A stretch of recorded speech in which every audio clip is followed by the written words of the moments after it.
Hello and welcome to this amazing chess games video, a new series that I'm going to start with just some of the most amazing chess games of all time. And I'm starting this series off with a mystery.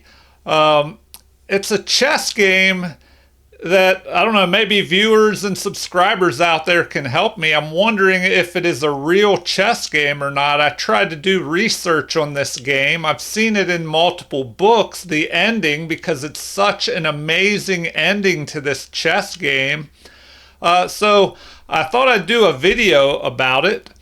This was a game that supposedly was played in New Orleans in I'm not even sure the date. I saw two different dates, 1920 or 1924.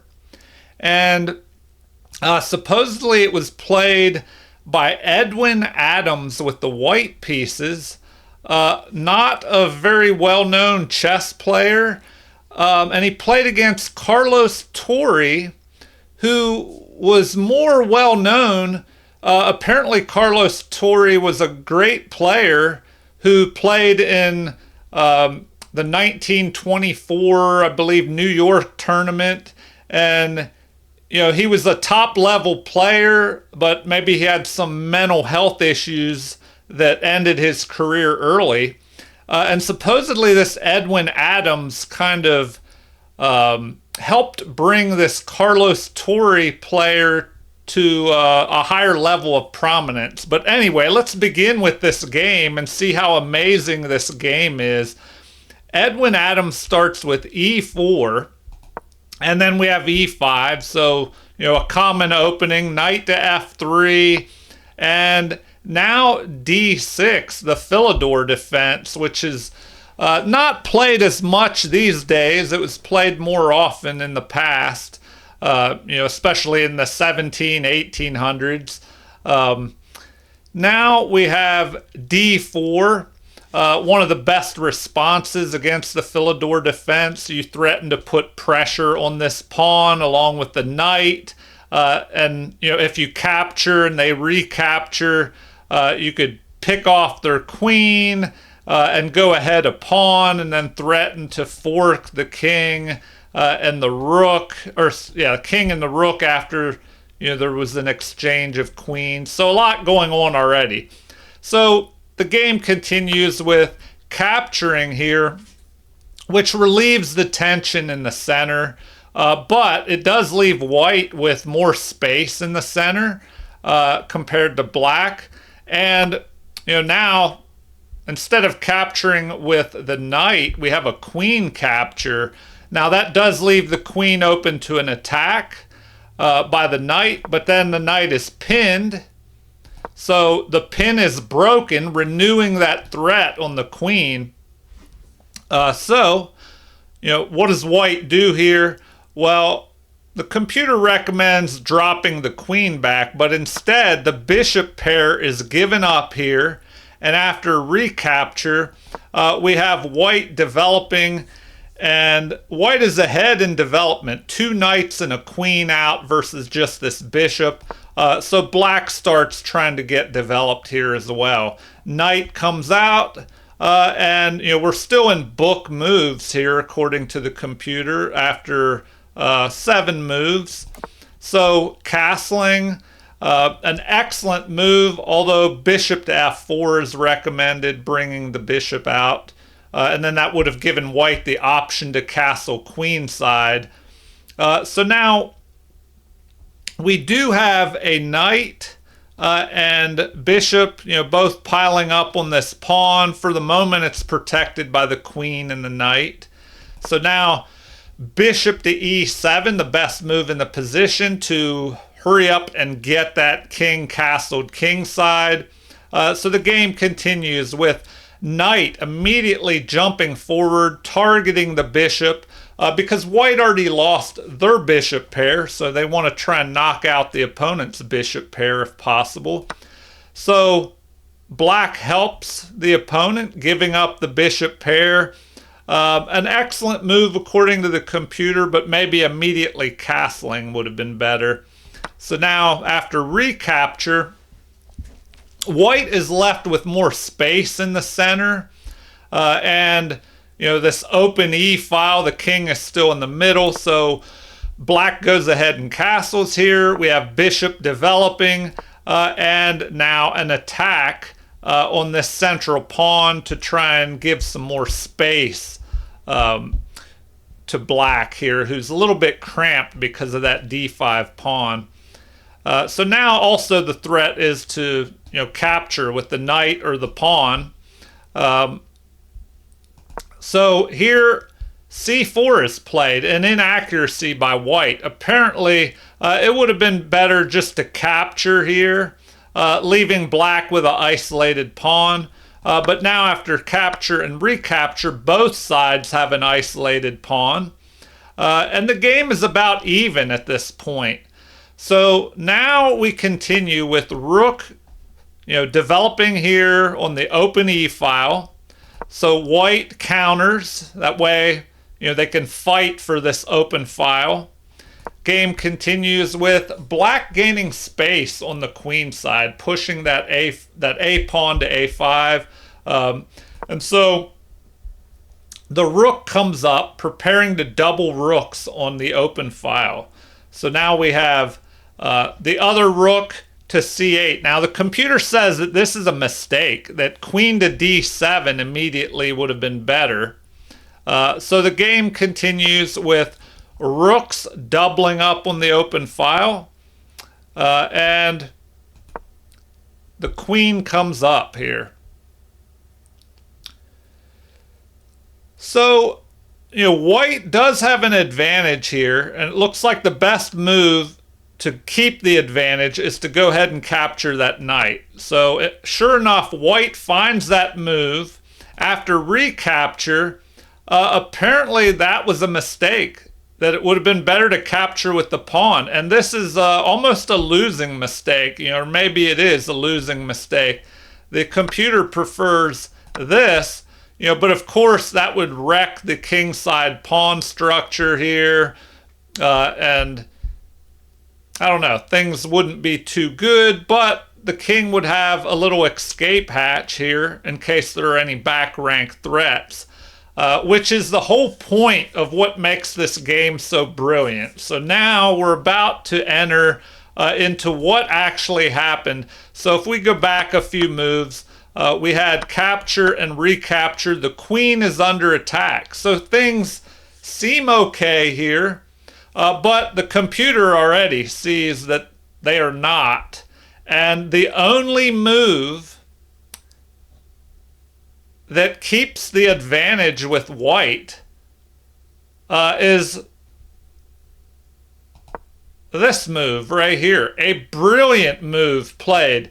Just placing the queen on g4 where black's queen could snatch it up. But we'll see why that is not possible. Because if this queen were captured, well then there is a mate in two. Capture, capture, and a back rank mate. So, after queen to g4, we see that that queen cannot be touched here on g4.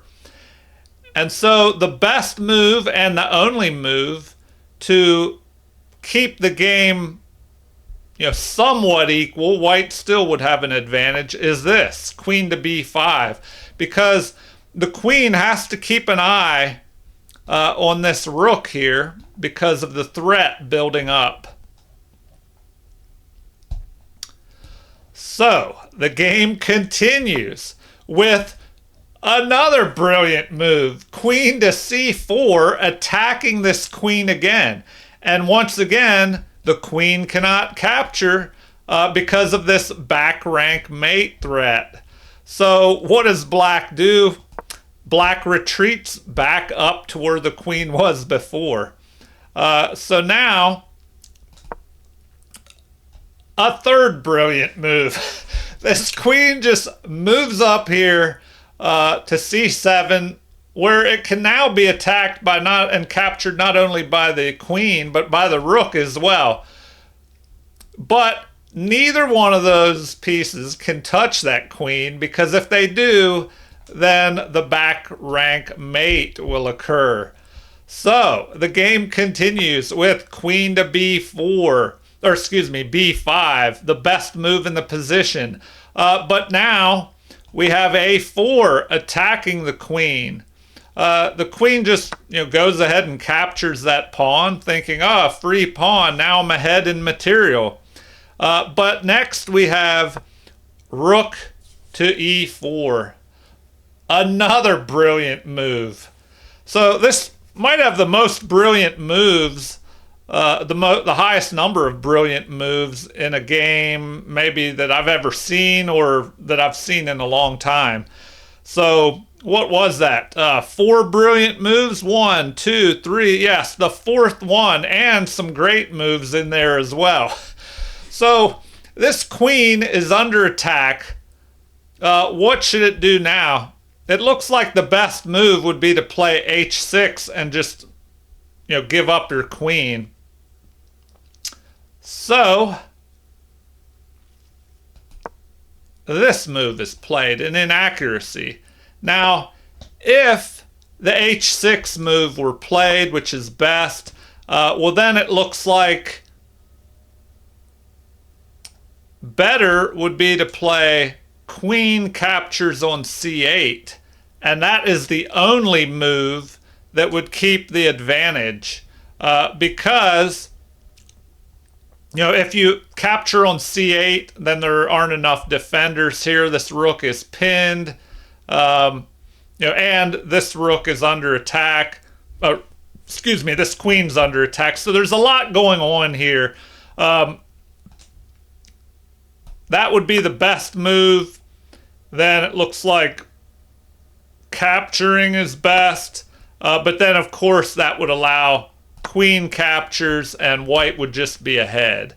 So the other option, h6, if that's played,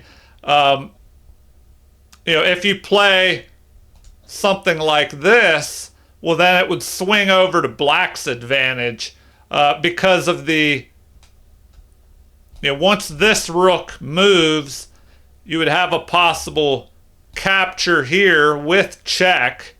White would be forced to deal with that. So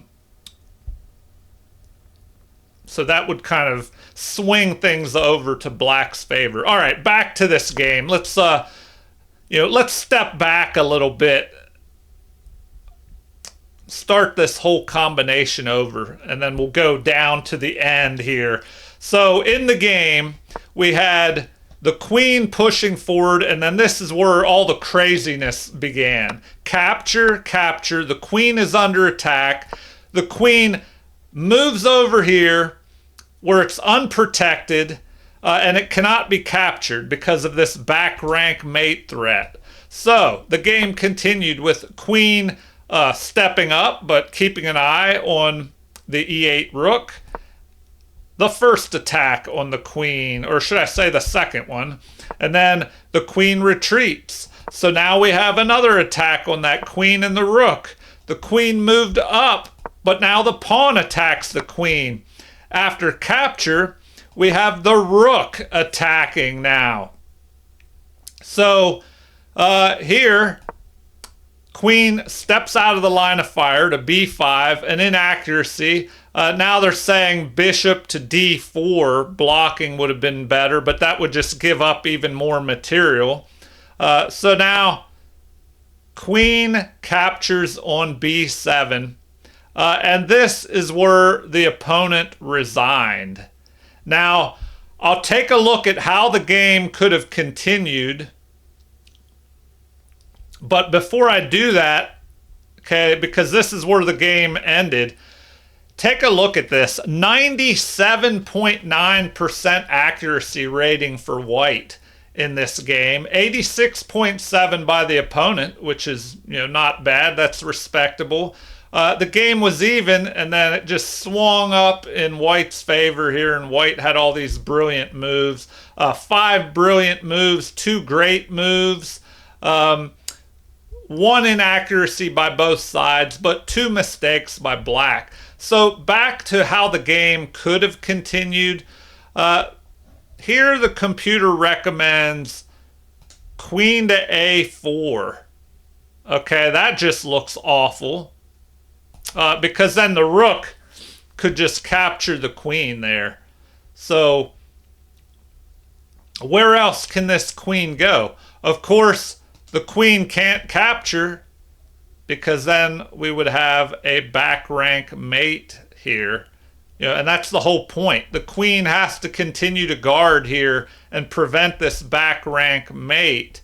And of course, this rook can't move, or the queen can pick off the other rook and deliver a back rank mate threat. So just a crazy, crazy ending. Everybody out there, let me know what you think. Maybe you can find more on this game. I did a little bit of research, and apparently it was questionable as to whether or not this was actually a real game that was played or not. And one article I came across from the news, way back, almost 100 years ago, there was an article where the writer stated that both of these players were contacted and found, Carlos Torre was more famous, but Edwin Adams was not, very well known. But apparently both players were found and said that, in fact, this was a real game that they actually played.